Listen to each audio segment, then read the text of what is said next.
감사합니다. 우리에게 주시는 하나님의 말씀 로마서 1장 18절에서 32절까지인데요. 18절과 19절만 보도록 하겠습니다. 로마서 1장 18절, 19절, 20절까지 보겠습니다. 20절까지, 18절에서 20절까지. 제가 먼저 18절, 우리 19절 성도님들이 20절 함께 같이 읽겠습니다. 하나님의 진노가 불의로 진리를 막는 사람들의 모든 경건치 않음과 불의에 대하여 하늘로부터 나타나나니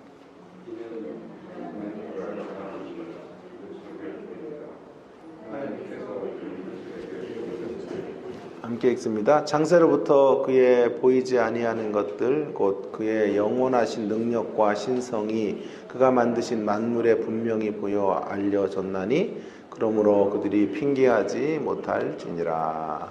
아멘. 우리 신앙인들의 문제 가운데 하나는 합당함 옆에 마땅함이 없는 것이라고 해야 할 것입니다. 무슨 뜻일까요? 합당함이란 무엇이고 또 마땅함이라는 것은 또 무엇일까? 제가 좀 제목을 이상하게 잡을 때가 있어요. 그때는요, 이렇게 좀 너무 본문 너무 뻔하기 때문에, 뻔하게 전하면 안 되기 때문에, 그래서 본문의 이야기를 뻔한 게 아니라 재미나게 뻔하게 전해야 하기 때문에 이런 제목을 잡는 것입니다. 오늘 본문은 참 맛을 내기가 힘든 본문이에요. 노래로 말하면 정말 뭘 해도 이렇게 듣는 사람들에게 감동을 주기 힘든 그런 멜로디, 그런 노래와 같습니다. 특별히 또 하나님의 진노에 대한 이야기를 이제 다루고 있기 때문에 성도들이 그리 유쾌하게 반응하기도 쉽지 않은 본문이라고 생각합니다. 그래서 하다 보니 제목을 이렇게 좀 잡았어요. 좀 너무 과하지 않았나 하는 생각도 좀 들지만 합당함 옆에 있어야 되는 마땅함이라는 말인데, 자, 이게 무슨 뜻인지를 조금 생각해 보면요. 이 합당함이라는 걸 복음이라는 말로 대체하면 좀 이해가 될 거고요. 마땅함이라는 것은 진노라고 말하면 될 것입니다. 한마디로 말하면 복음이 주는 혜택을 누리는 것이 복음의 영광스러움과 능력의 자리 안으로 들어온 것이, 그것에 합당한 자가 된 것이 당연한 것이 아니라는 것이죠. 우리에게 마땅한 건 진노받아 마땅한 것인데, 우리는 진노받아 마땅한 자들인데 복음으로의 합당함의 자리로 나오게 된 것입니다. 그런데 그 합당함 옆에 그래서 늘 마땅한 진노의 이야기가 있어야 돼요. 그래야만 그 진노를 피하고 합당한 복음의 어떤 구원의 자리에 있다는 것에 대하여 감격이 생기고 생동감이 만들어지는 것이죠.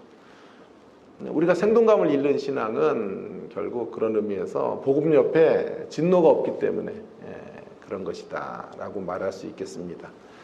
그래서 로마서의 이제 앞부분, 특별히 16절부터 이제 시작되는 로마서의 앞부분에서 주로 하나님의 어떤 복음의 위대함, 또 복음으로 인한 이신 칭의에 대한 이야기를 하는데 진노를 그 사이에 두고 이야기를 전개하는 방식으로 가고 있어요.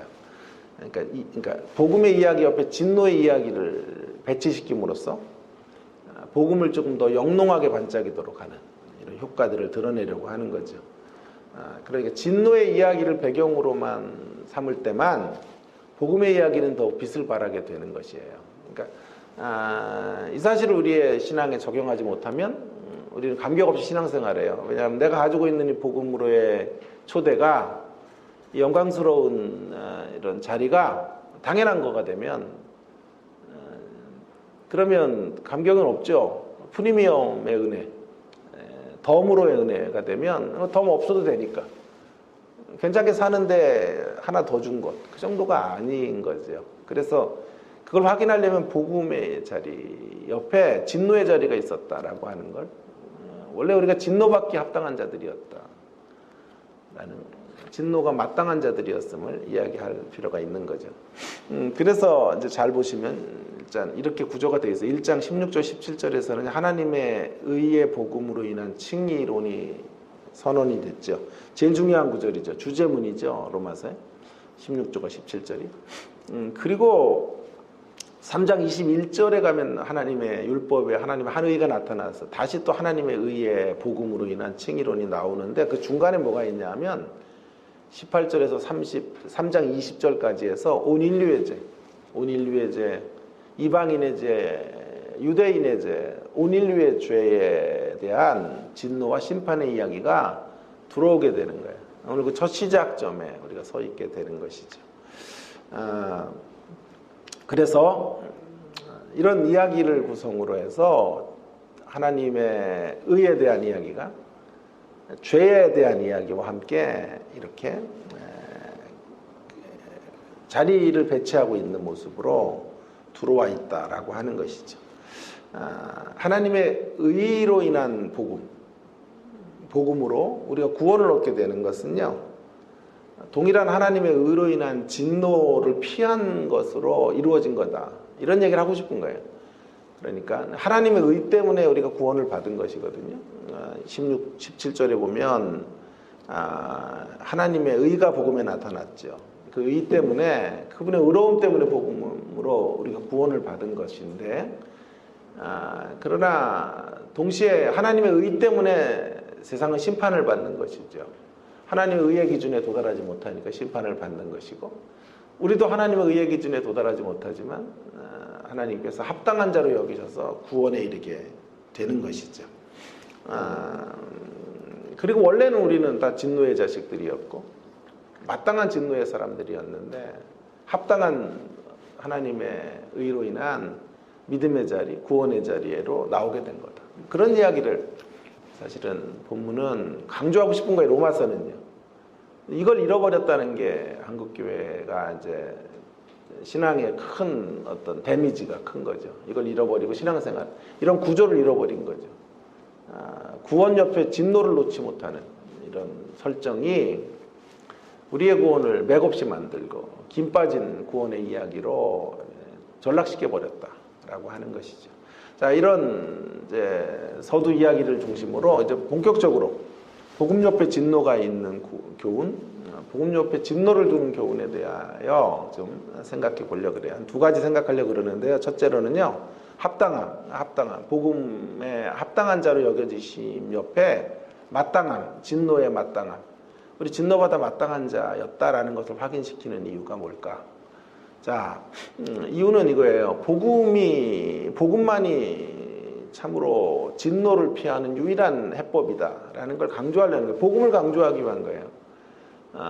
배경을 깔아서 배경을 진노로 깔아놓은 채 복음을 영광스럽게 다시 붙잡게 하려고 하는데 의도가 있는 거죠. 모든 인생에게 필요한 것이 복음이에요. 복음. 그저 복음이요, 풍족한 삶을 위한 처방이라든가 혹은 더 나은 인생을 향한 권면이라면, 개선책 정도라면 복음은 모든 사람들에게 필요한 게 아니에요. 모든 인류에게 복음이 필요한 것이 아니에요. 있어도 좋고 없어도 뭐 그만인 것이 사실은 그리 아쉽지 않아요. 복음이 없어도. 복음이 그저 우리의 인생길을 좀 덜 지루하게 만들고 덜 고약하게 만드는 어떤 취미생활과 같은, 취미생활 있으면 지금 지루한 시간들 재미나게 보낼 수 있잖아요. 복음이 그 정도의 이야기라고 하면 복음의 유무가 복음에 있고 없음이 절대적이지 않아요. 그러나 오늘 성경은 이렇게 말하고 있는 거죠. 복음은 하나님의 진노 때문에 주어진 거예요.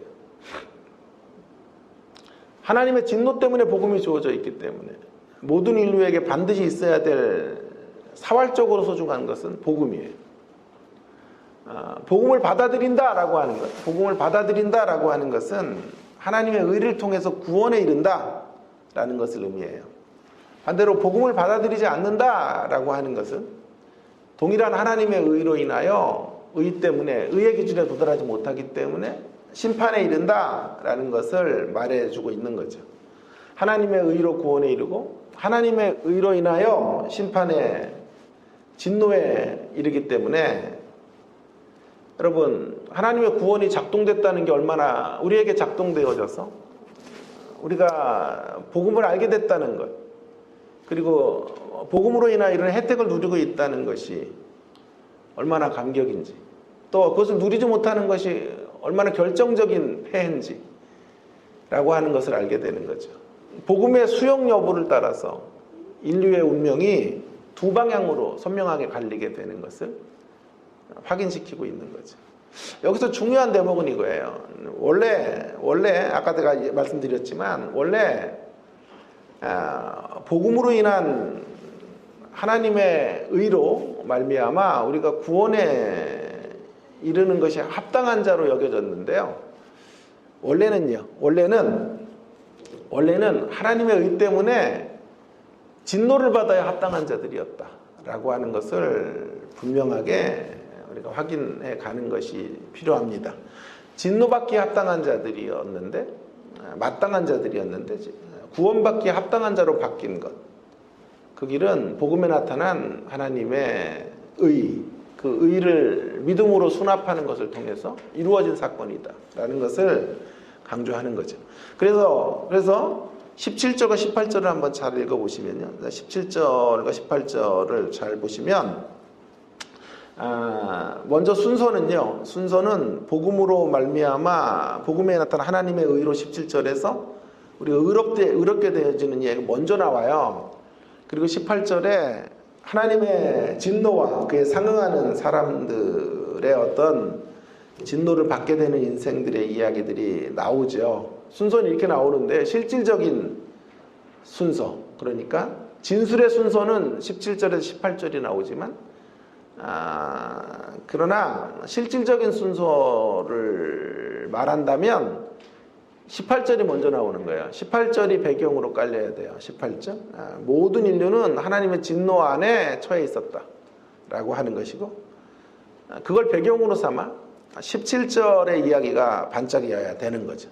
17절에 하나님의 의로 인한 믿음 내지는 구원이 그 배경 속에서 선명하게 이제 자리매김을 하게 되는 것이에요.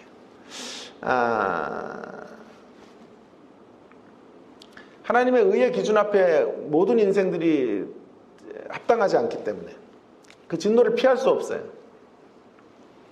그 진노를 피하는 유일한 길은 하나님의 의에 기대는 사람밖에 없어요. 하나님의 의를 의존하는 사람들밖에 없어요. 그 의를 의존할 수 있는 복음의 처방들이 만들어졌다는 거예요. 복음이 위대한 이유가 바로 여기 있는 거예요. 복음이 왜 위대한가? 하나님의 의 때문에, 의에 합당하지 않기 때문에, 의에 도달할 수 없기 때문에 진노가 마땅히 임해야 될 사람들을 이끌어내요. 오히려 하나님의 의 때문에, 동일한 하나님의 의 때문에 구원에 이르게 하는 역사로 변화시켜버렸어요. 이게 복음이에요. 복음이 마법처럼 진노에 마땅한 자들을 바꿔서 구원에 합당한 자들로 세우는 거예요. 이러한 역사를 가능케 하는 게 복음이었기 때문에. 복음은 능력인 거예요. 복음은 능력이죠.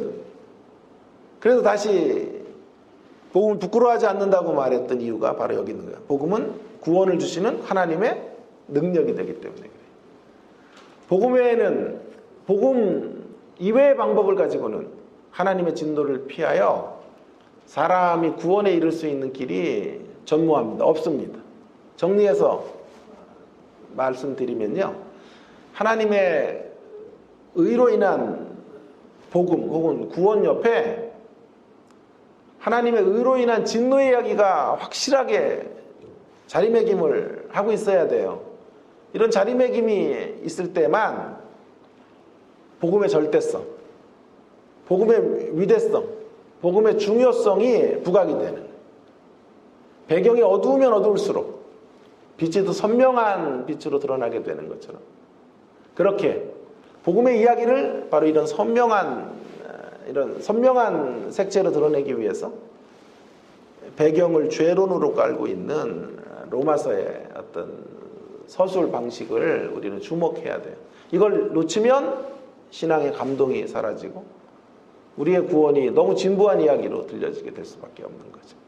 자, 이것이 첫 번째 이야기예요. 하나님의 복음만이 하나님의 진노에 대한 유일한 해법이기 때문에 복음 옆에 진노의 이야기가 이제 들어와야 되는 이야기예요. 두 번째 이야기를 더 진중하게 다루려고 그래요. 첫 번째에서는 제가 이런 구도는요, 복음을 드러내기 위한 배치다. 복음이 얼마나 절대적인 것인가. 그래서 이 배경을 검은색으로 색칠해 놓아서, 죄라는 검은색으로 색칠해 놓고, 복음을 그 안에 하얀색으로 집어넣어서, 복음만이 진노를 잡을 수 있는 해법이고, 복음으로만 진노에서 우리가 살아날 수 있다는 것을 강조했어요. 자, 이제 두 번째 이야기는요, 두 번째 이유는 또 한 가지는요, 이제 하나님의 진노에 대한 오해를 좀 불식시켜야 될 필요가 있기 때문에 진노의 이야기를 복음과 함께 지금 자리매김하고 있는 거예요. 하나님의 진노에 대한 오해를 가지면요, 이 오해를 불식시키지 못하면 어디로 가냐 하면 핑계로 가요, 핑계. 그래서 하나님의 진노로 복음의 기회를 놓쳤다고 핑계할 수 있어요. 자, 진노 탓을 하는 거예요. 하나님이 진노하시기로 작정했기 때문에 진노를 받는 거예요. 그러니까 하나님의 복음의 역사로 인한 구원의 자리에 이르지 못한 이들이 늘 이렇게 핑계할 수 있거든요. 문제는 하나님의 진노에 있는 거예요. 하나님의 진노 때문에, 그놈의 진노 때문에. 하나님의 진노의 이야기는요, 자칫 편파성 시비를 만들 수 있어요. 편파성, 불공평하다. 어떤 이들은 구원하기로 작정해 놓고 말이에요. 이 패를 다 정해 놓고 구원으로 인도하고. 그래서 그렇게 구원으로 인도된 사람들에게는 불만이 없고 감사만 있겠지만, 구원으로 초대되지 못했다고 생각할 때 그게 하나님의 진노 때문에 그런 것이다라고 생각하면 편파성 시비, 불공평함에 대한 이런 항변들이 생길 수 있겠죠. 그래서 기독교 신앙을 운명론처럼 이렇게 자리매김시켜 놓고 기독교 신앙에 모든 핑계를 댈 수 있어요. 하나님을 구원하시는 역사가 여러분 그분의 기쁘신 뜻대로 이루어진 것이기 때문에 구원의 일방적인 면이 있다는 건 우리 인정해야 돼요. 그래서 저는 이런 얘기를 많이 해요. 구원은 눈먼 사랑이에요. 우리를 향한 눈먼 사랑으로 우리와 함께 해주신 거예요. 자, 그러나 일방적인 사랑이 모든 인생들에게 공평한 기회를 주지 않았기 때문이다 라고 말해서는 안 돼요. 하나님이 우리를 일방적으로 사랑한 게 맞지만 그 일방적 사랑이라는 말이, 다시요, 인생들에게 공평한 기회를 박탈했기 때문에 박탈했음을 의미하는 건 아니에요. 근데 세상은 그렇게 항변한다고요. 하나님의 진노를 받기로 운명 지어졌기 때문에 구원에 이르지 못한 것 아니야? 이런 쪽으로 핑계를 대거나 하나님의 진노 탓을 할 수 있다라고 하는 거죠. 여러분, 이 말을 좀 구분하셔야 돼요. 제가 지금 이 말을 진술해 볼게요. 하나님이 진노하실 수 있다라는 것과 하나님이 진노하실 수 있다는 것이 결코 하나님의 진노 때문에 인생이 망한다라는 말과 동일한 표현이 아니에요. 다시요. 하나님이 진노하실 수 있는 분이에요. 근데 그 말이 하나님의 진노 때문에 인생이 망했다라는 말과 동일한 표현이 아니에요. 하나님의 진노 때문에 내가 망했네, 젠장라고 말하는 건 책임 전가로 하나님의 진노를 쓰는 거예요. 하나님의 진노는 정당한 것임에도 불구하고 하나님의 진노에 대한 오해가 핑계를 만들어요. 그래서 이제 남은 시간 동안은 하나님의 진노에 대한 오해를 두 가지 오해를 좀 풀어야 될 것 같아요. 그래서 첫 번째 오해를 좀 풀어야 되는데, 그것은 진노가 사랑의 기회 혹은 복음의 기회를 박탈해서 심판에 이르렀다라는 오해를 풀어야 될 것 같습니다. 하나님의 진노와 관련해서 우리가 바로잡아야 될 중요한 사실은 진노가 사랑의 기회를 박탈했다는 점인데요. 그러니까 이런 말이죠. 진노하시는 하나님과 사랑의 하나님이 모순된다 라고 보면서 진노에 시비를 거는 거예요. 자, 너희가 믿는 하나님이 사랑의 하나님이라면 진노할 수 없는 거죠. 사랑인데 왜 진노해요? 사랑인데 어떻게 진노해서 인간들을 지옥으로 집어넣어요? 그래서 하나님의 진노와 하나님의 사랑이 양립할 수 없다고 주장하는 거예요. 만일 진노한다면 그 하나님은 사랑의 하나님이 아닌 거가 돼요. 이런 주장들이 많아요, 되게. 그래서 진노하시는 하나님에 대해 매우 불쾌한 감정들을 드러내죠. 언뜻 보면 맞는 주장이죠. 하나님이 사랑이시면 진노할 수 없다라고 주장이 맞아 보여요. 그러나 이런 주장은 하나는 알고 둘은 모르는 주장이죠. 오히려 반대로 생각할 수도 있어요. 하나님은 사랑이시기 때문에 불의에 대하여 악에 대하여 진노하셔야만 하는 거예요. 사랑이기 때문에 진노가 들어올 수 없는 게 아니고 사랑이기 때문에 진노할 수밖에 없는 거예요. 인도의 유명한 어떤 황제였나 봐요. 파부루라는 사람이 이런 말을 했대요. 악행에 대한 선행은 악행이다. 자, 악행을 보면서 선행을 하는 건, 악행에 대한 선행은 악행이에요. 악을 보면서 방관하거나 묵인하거나 외면하는 것은 악행인 거죠. 그러니까 하나님은 진노하셔야 되는 거죠. 하나님의 진노도 큰 틀에서는 결국 하나님의 사랑을 지키기 위한 거예요. 기독교 신앙의 회의론자들은 진노할 수 없는 사랑을 말하면서 진노와 사랑의 모순됨을 주장하지만 성경은 진노할 수 있는 사랑에 대하여 지금 강론하고 있는 거죠. 하나님은 사랑의 통치자이시기에 악에 대하여, 불의에 대하여 진노하시는 것이고 또 반드시 그렇게 하셔야만 돼요.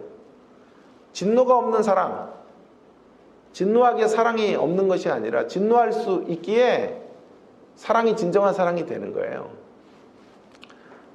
진노가 사랑을 굳건하게 만들거나 온전하게 지킬 수 있는 길이 되는 거죠. 악에 대하여, 불의에 대하여 진노할 수 없는 사랑이라고 한다면 그것은 진정한 사랑이 아닌 거예요. 아니, 백보양보해서 사랑이라고 해도 그런 사랑은 나약한 사랑,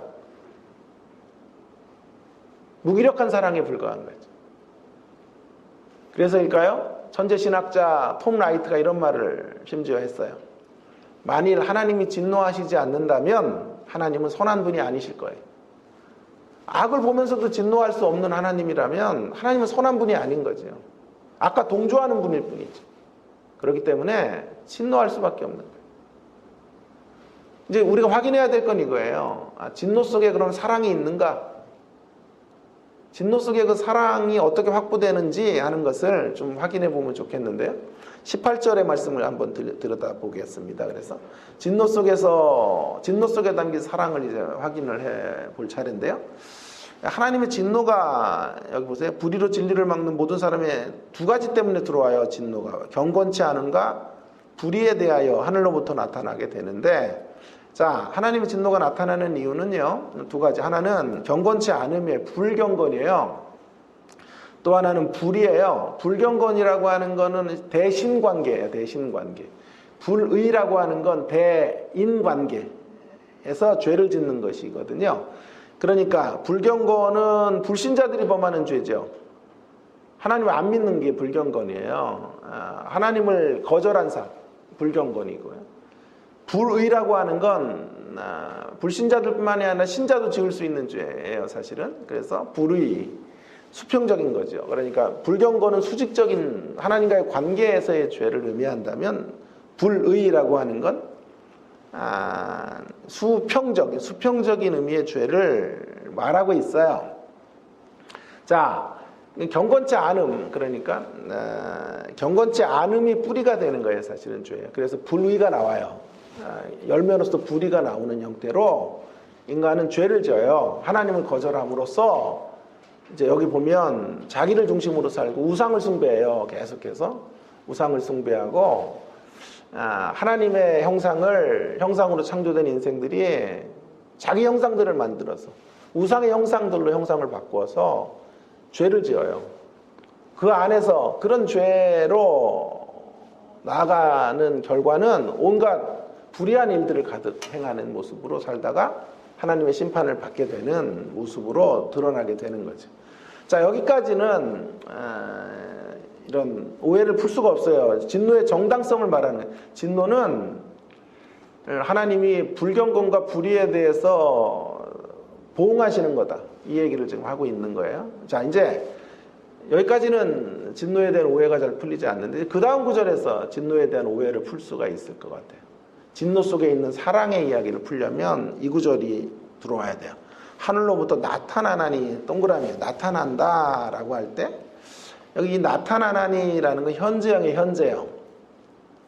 하나님의 진노는 미래형으로 완성이 될 거예요. 마지막 날에 하나님의 진노가 심판으로 완성이 되는 건데 근데 진노가 현재 계속 쏟아부어지고 있는 거예요. 그래서 하늘로부터 모든 경건치 않은가 불의에 대한 하늘로부터 계속해서 현재적으로 나타나게 된다는 거예요. 그러니까 여기에도 임의와 아직의 긴장이 있는 거예요. 이미 하나님은 진노로 함께 하시고 악에 대하여 마지막 날에 그 진노를 완성하신다. 그런 말이 있을까요? 자, 그래서 현재적으로 진노를 쏟아붓고 계세요. 하나님은 늘 진노하시는 분이다 이런 얘기를 하려는 게 아니고 정반대예요. 여기서 강조하려는 건 뭐냐 하면 하나님 진노를 계속 현재적으로 쏟아붓는다는 말은 무슨 말이에요? 예, 최종적인 진노의 때를 대비시키려고 하는 거예요. 길이 참고 계시단 말이에요. 현재에도 분노하시면서도 마지막 분노의 자리까지는 안 가신다는 거죠. 최종적 진노의 때는 유보하고 계시다라고 하는 것이 정확한 표현이에요. 뭘 찾고 계시는 거죠? 뭘 기다리고 계시는 걸까요? 회개죠, 회개. 돌이킴이죠, 돌이킴. 회개의 기회를 주셔서 복음의 혜택과 복음의 영광의 자리로 들어오기를 원하시는 거예요. 하나님은 진노 중에도 사랑을 잃지 않는 분이에요. 이렇게 세상을 향해 진노를 쏟아붓지만 하나님 그 안에 사랑이 있으신 거죠. 누구도 진노 때문에 심판을 받았다라고 말할 수 없도록 하나님은 조치하고 계시는 거예요. 오히려 하나님의 진노가 하나님의 사랑을 발견할 수 있는 길목이 되도록 하시는 거예요. 그런 의미에서 하나님의 진노는 차가운 공의가 아니에요. 차가운 공의를 확보하는 게 아니고요. 훈훈한 공의. 제가 만든 표현인데 차가운 공의가 아니라 훈훈한 공의의 이야기다 라고 말할 수 있겠어요. 자, 첫 번째, 진노와 사랑은 양립할 수 없다라는 오해에 대해서 아니 양립할 수 있고요. 진노는 사랑으로 가는 길이다 라고 하는 것. 하나님은 선한 통치자이기 때문에 진노하셔야 되고 악행과 함께하는 건 하나님의 악하다는 뜻일 뿐 악행을 선행의 어떤 모습으로만 서 있는 것은 역시 악행이다 라고 하는 것에 대한 이야기를 했어요. 자, 두 번째는 이거죠. 두 번째는 좀 동일한 비슷한 결인데요. 진노가 원인으로 작동하여 진노가 원인으로 작동해서 복음의 기회를 놓쳤다 생각하는 거죠. 진노가 원인으로 작동했다라고 하는 말은 굉장히 아주 불쾌한 세상의 반응인 거예요. 이미 또 간헐적으로 말씀드렸지만 심판의 원인이 진노에 있다고 보는 거예요. 하나님이 심판하시는 원인이 진노에 있다고 보는 거죠. 근데 그렇지 않아요. 그래서 하나님의 진노의 이야기를 하면서 19절부터 보면요. 19절부터 32절까지에서는 계속 어떤 이야기로 진노의 이야기를 끌고 가냐 하면 하나님의 사랑을 뿌리치는 사람들의 이야기들. 바로 하나님의 손길들을 뿌리쳐서 계속해서 진노를 쌓아가는 사람들의 이야기들에 논의를 하고 있는 거예요. 19절을 보세요. 그래서 자 19절에 보시면 이런 거죠. 하나님을 알만한 것이 그들 속에 보임이에요.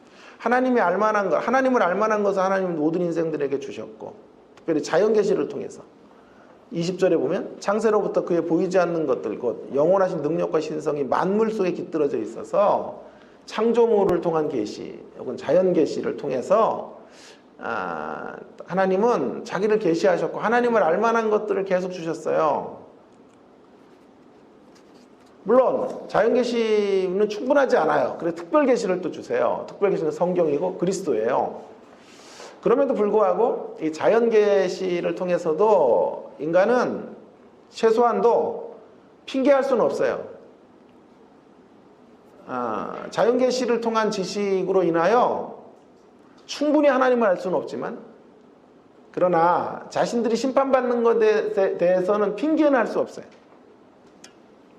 핑계할 수 없을 만큼은 충분해요. 존 스타트 목사님의 말이 명언이에요. 존 스타트 목사가 이런 말을 했어요. 자연 계시를 통한 지식은 자연 계시를 통한 지식은요, 그들을 구원하기에 충분하지는 않지만 그들을 정죄하기에는 충분해요. 이 말이 멋진 말이에요. 자연 계시를 통한 하나님의 계시가 그들을 구원하기에 충분하지는 않을지 몰라도 정죄하기에는 충분해요. 그들이 그 지식을 따라 살지 않기 때문이에요. 이러한 사실 때문에 20절은 이렇게 끝나는 거예요. 20절에 이런 말이 있는, 그러므로 그들이 핑계하지 못할지. 핑계가 없어요. 근데 자꾸 우리 핑계하죠. 하나님의 진노가 원인이 돼서 심판을 받았다고 핑계한단 말이에요. 그러나 핑계할 수 없는 거죠. 핑계할 수 없음을 강조하는 이유는 제 말로 풀어보면 하나님이 진노하시기로 결정하셔서 진노가 원인이 되어서 심판에 이르게 된 게 아니라는 말을 강론하고자 하는 거예요. 진노가 원인이 돼서 진노가 임하는 게 아니에요. 그럼 뭘까요? 진노는 결과예요. 중요한 말이에요. 진노는 원인으로 작동하는 게 아니라 결과로 작동하는 거예요. 결과. 그 원인 제공은 그럼 누구에게 있어요? 인생들에게 있는 거죠. 하나님을 알만한 것들을 핑계할 수 없게 보여주셨음에도 불구하고 의도적으로 하나님을 거절한 거죠. 하나님을 몰라서 거절한 게 아니라는 이야기를 하고 있는 거예요. 하나님이 싫어서 거절한 거예요.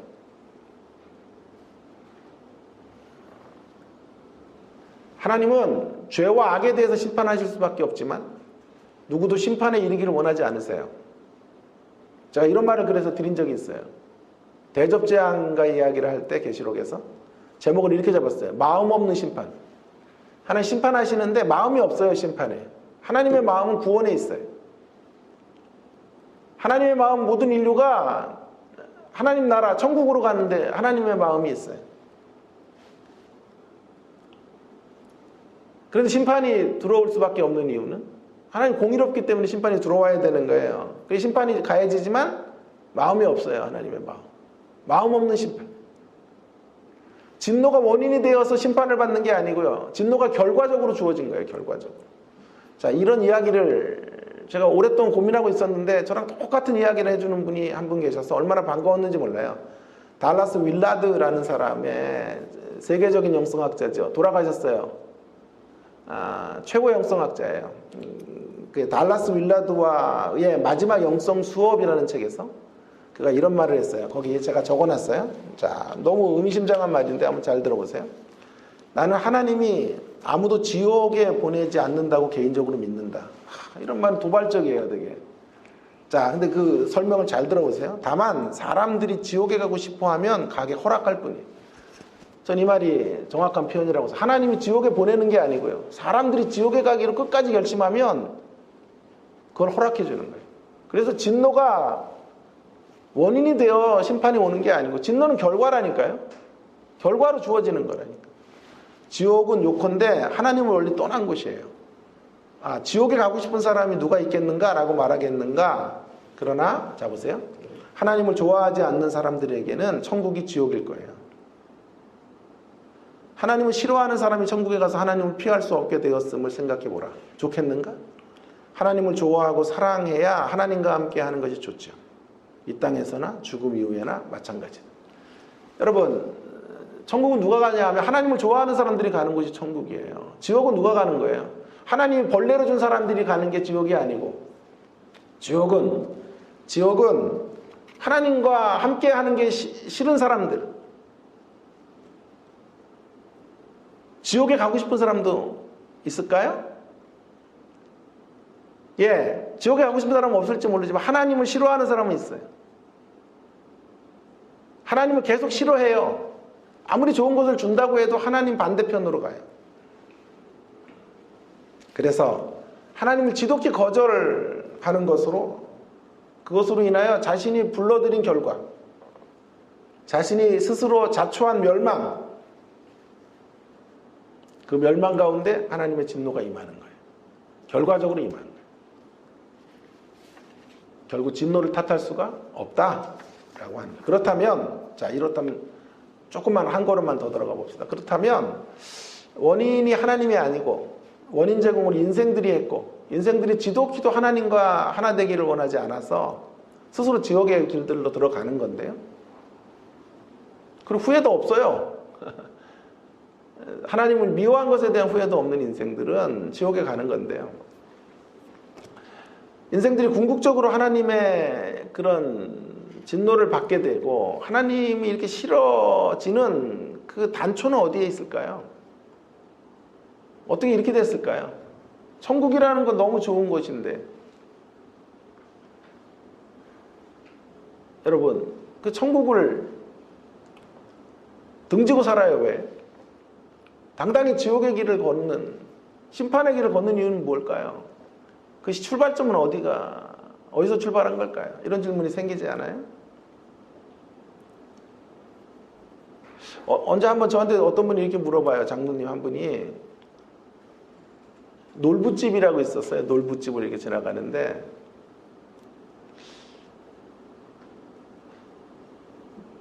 목사님, 그때 전도사였어요. 전도사님, 놀부집에 가서 밥 먹고 싶어요? 흥부집이라고 쓰여 있는 데서 밥 먹고 싶어요? 근데 제가 답을 이상하게 했어요. 흥부집이 이렇게 했어야 되는데 놀부집이 이렇게 된 거예요. 그러니까 이상하게 놀부집이 잘 돼요. 흥부집이 잘 안 돼요. 놀부집이 잘 돼요. 흥부의 삶이 아름다운 건데요. 제가 예를 잘못 들었습니다. 자, 흥부의 삶이 아름다운 건데 놀부의 삶을 추구해가는 사람도 많다니까요. 놀부의 삶에서 행복을 누리는 사람들이 많아요.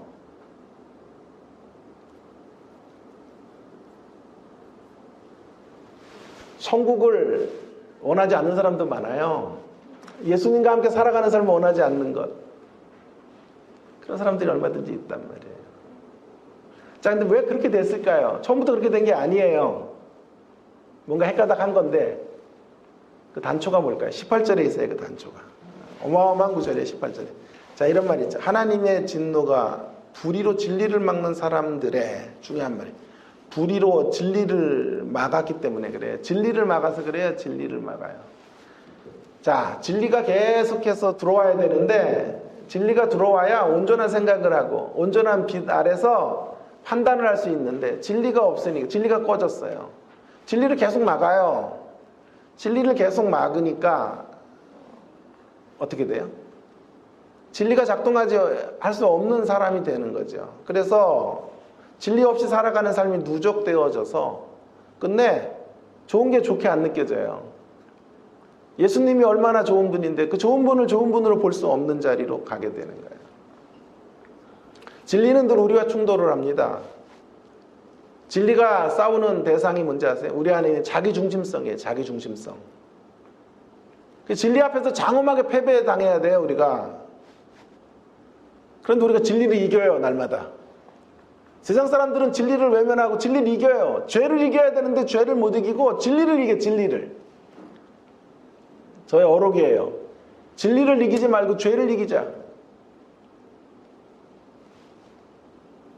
빨리 맞춰야 되겠어요. 오늘 이게 어려워요, 주제가. 자, 그래서 자꾸 진리를 막아요. 장엄한 패배, 진리 앞에 장엄하게 패배당해야 되고, 내 자아가 진리로 쪼개져야 되는데 오히려 반대로 가는 거예요. 내 자아 중심성을 견고하게 지켜가기 위해서 내 자아 중심성을 뭐라 그럴까? 자아 중심성의 배척이 될 만한 그걸 자아 중심성을 보호하지 못하게 하는 진리의 음성들을 외면한 거죠.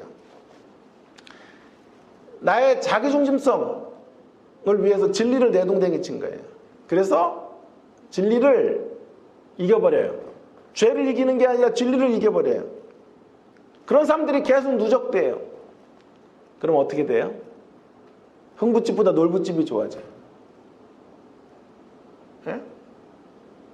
정상적으로 살아가는 사람들보다 비정상적으로 살아가는 삶이 복된 삶인 것처럼 붙잡고 살아가게 돼요. 왜요? 진리가 없으니까. 자기중심성과 부합하니까. 존 스타트 목사님 말을 다시 한번 인용하고 오늘 정리를 해야 될 것 같아요. 자, 존 스타트 목사님 이런 말을 하는 거예요. 자, 보세요. 하나님의 진노는 아무것도 없는 진공 상태에서 경건치 않은가 불의에 대해 나타나는 것이 아니고 불의로 진리를 막는 사람들의 경건, 여기 중요한 단서는 불의로 진리를 막는 사람들의 경건치 않음과 불의에 대해 나타나는 거예요. 그것은 단지 그들이 더 잘 알면서도 잘못 행하기 때문이 아니고요. 그것은 그들이 하나님과 다른 사람들을 위해 살기보다는 자신을 위해서 살기를 미리부터 결정했고, 따라서 저기 중요한 말이에요. 자기중심성에 도전을 가하는 어떤 진리든 의도적으로 억누른다는 뜻이에요. 자기중심성을 배척하는, 자기중심성에 도전을 가하잖아요. 진리의 말씀은. 자기중심성을 버리고 남을 위해 살라 그러잖아요. 너를 위해서 너의 욕망을 따라 살지 말고 거룩한 하늘의 욕망을 따라 살라고 말하잖아요. 너의 죄로 회개하고 정욕을 버리라고 말하잖아요. 그러니까 자기중심성으로 돌돌 뭉쳐있는 사람들은 이러한 진리의 겉면이 싫은 거죠. 그래서 진리를 계속 억압하는 거죠. 진리를 외면하는 거죠. 진리를 이기는 거죠. 끊임없이 진리를 이기는 자리에서 자기중심성이 극대화되면 이제 모든 사물을 바라보는 시선은 자기중심성의 안목을 가지고 평가하고 판단하게 돼요. 그 끝자락은 지옥인 거예요. 그래서 하나님 지옥에 사람을 쳐넣는 게 아니고 분명히 해야 돼요. 하나님이 지옥에 사람들을 동아줄로 묶어도 집어넣고 무적행 문 잠궈버리는 게 아니고 그렇게 생각하죠. 지옥의 이야기를. 그게 아니고요. 스스로 지옥의 길들을 걸어가는 것을 끝까지 허용할 수밖에 없어요. 지독히도 하나님은 자기의 결정을 존중하시는 분이기 때문에 그것들을 끝내 허락하시는 이야기가 인생이 지옥에 간다는 말의 의미가 되겠습니다. 그러므로 이 말이 맞다면요. 진리가 진리되는 조건이 뭘까요? 예, 진리가 참 진리로 예리하게 자리매김하는 길은요. 우리들의 자기중심성과 충돌할 때 그게 진리예요. 우리가 진리를 그렇게 받아들이는 것으로 늘 말씀의 장악을 받으시는 우리가 되기를 바랍니다.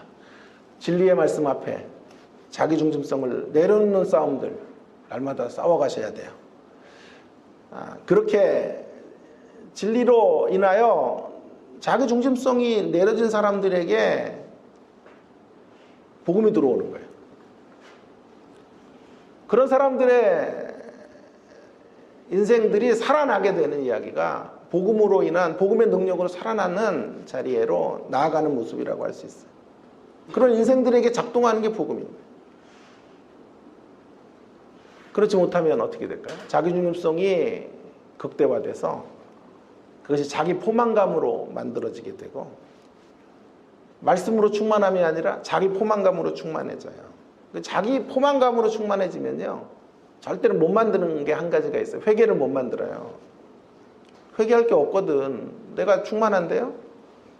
포만감으로 쌓여 있는데? 괜찮은데요? 라오디게아 교회예요, 그 교회가. 다 잘 되는데요? 애들도 잘 나가고, 경제적인 것도 든든하고, 건강도 있고, 모든 조건들이 다 나를 따라오는데, 거기서 어떻게 회개를 만들어요? 그러니까 그런 관점으로 나를 보면 나는 회개할 것이 없어지니 평생 회개가 없는 거예요. 하나님의 관점으로는 라오디게아 교회는 토해내치고 싶은 정도의 신앙인데 하나님의 관점을 못 받아들여요. 말씀이 있어야 하나님 관점이 생기는데 진리를 막아버리니까 자기 포만감에 휩싸여서 회개를 못 만들어요. 그 회개를 끝내 못 만든 사람, 그들이 가는 마지막 걸음은 지옥인 거예요. 그래서 심판은 원인으로 주어지는 게 아니고 결과로 주어지는 거예요. 결과. 그것도 제 어록이에요. 하나님의 진노는 원인이 아니고 결과이다. 중요한 건 이건 세상의 이야기만이 아니에요. 다시 한번 잘 보세요. 이 세상의 신자들을 향한 메시지이기도 해요. 이건. 자, 보세요. 그래서 이렇게 말하는 거예요. 뭐 하나님의 진리가 불의로 진리를 막는다 그랬죠. 이렇게 말하지 않았다고요. 하나님의 진노가 경건치 않음으로 진리를 막아. 이렇게 해도 되는데 여기서 쓰고 있는 단어는 불의거든요. 불의. 아까 불의는 뭐라 그랬어요? 경건치 않으면 하나님에 대해 짓는 죄거든요.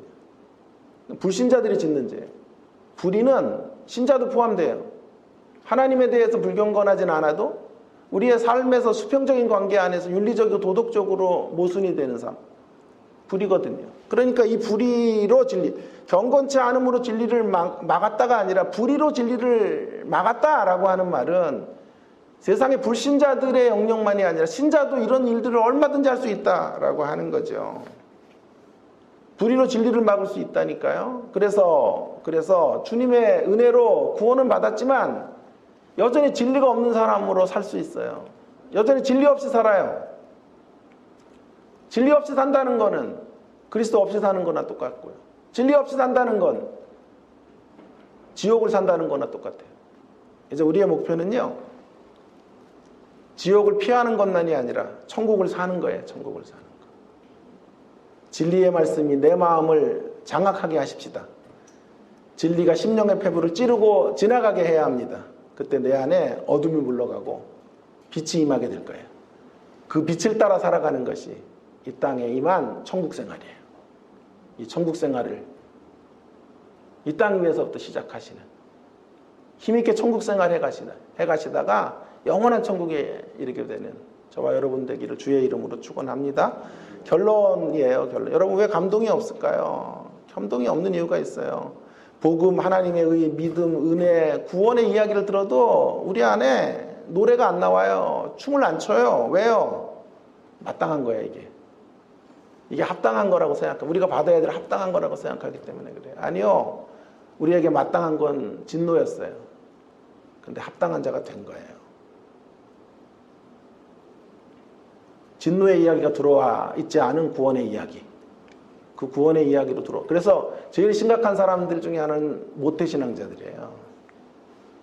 윤기가 없어요. 모태신앙. 모든 모태신앙을 다 말할 수는 없어요. 그러나 태어나서부터 종교 안에 들어왔어요. 기독교 안에. 무슨 감동이 있어요. 자연스럽게 기독교 문화 속에 자란 거예요. 거기 안에 감동이 없죠. 조심해야죠. 우리의 모태신앙적 신앙생활을 탈피하려고 노력해야 돼요. 그래서 우리가 자연스럽게 이걸 합당하게 받은 게 아니고요. 은총으로 받은 거예요. 은총으로. 지옥을 피하고 지옥 가야 마땅할 인생들이었음에도 그 지옥에 마땅한 자들이 천국에 마땅한 인생으로 바뀌어진 거예요. 그 안에 복음이 있었고 그리스도가 있었다는 거예요. 그렇게 본다면 우리의 복음은 감격이에요. 감격. 우리를 합당한 자로 여겨주신 그 감동을 가지고 살아가는 거예요. 이 찰나같이 지나가는 허무한 인생, 힘겨운 세상길 속에 우리 다시 복음을 생각하면 용기가 납니다. 복음으로 다시 일어서시고 다시 웃을 수 있는 귀한 성도님들 되기를 주의 이름으로 축원합니다. 함께 통성으로 같이 우리 기도하겠습니다. 하나님의 진노를 깊이 묵상해야 하나님의 구원이, 복음이 얼마나 위대한지를 알게 돼요. 하나님의 심판이 어떤 건지를 알아야 우리가 서 있는 이 은혜의 자리가 얼마나 복된 것인지를 알게 돼요. 그때 복음 하나면 충분합니다. 어떠한 현실을 만나도 복음이 있으면 저는 노래할 수 있습니다. 다시 일어설 수 있습니다.